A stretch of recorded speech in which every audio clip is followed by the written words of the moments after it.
So we are here in the 2023 Hyundai Ioniq5 Limited, and we have about 16% battery left in the car, and we've just pulled up to a 350 kilowatt max charger from Electrify America here in Virginia, and we're going to see just the max charging rate that we're able to squeeze out of the charger. So the Ioniq 5 has one of the best charging rates of any electric car on the market today. So it has a max charge capacity of 350 kilowatts under the perfect conditions. So obviously the charger has to be able to produce, output that amount of energy. Some of them, even though they say they can do that much, they don't, or if it depends on, sometimes how many people are using them in the area, if they're bogged down. A lot of times I'm not seeing that kind of charging. When you do find a charger and everything works together perfectly, especially with the 350 kilowatt, it can charge super fast. So within 18 minutes, you can get almost 200 miles of range, which practically makes having an electric car practical. Almost. Obviously charging infrastructure is still a big issue, but when you look at it that way, they amp up the charging structure a bit more over the next 5-6 years, make it a lot better than it is right now, add a little more range to the batteries, as well as making it a little bit faster to charge.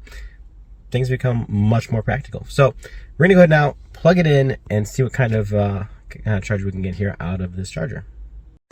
All right, so we have just went ahead and connected the charger in here to the charge port.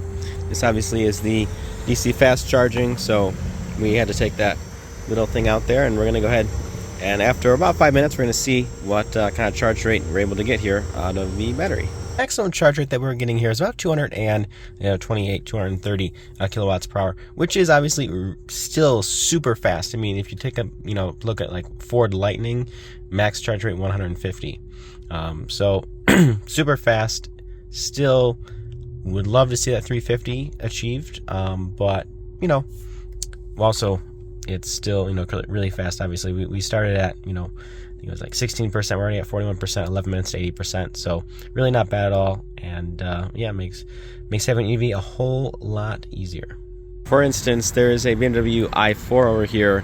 It's at about 76%. It's not even at 80% yet. It's only charging at 78 kilowatts versus the Ioniq 5, which we have cranking out here at 231. So really good. Only 10 minutes left to 80%, where the BMW has already been here for 20 minutes and he still has about 8 to 10 minutes left to go. So I mean, guys, this is, in terms of electric car practicality, the Ioniq 5 is where it's at.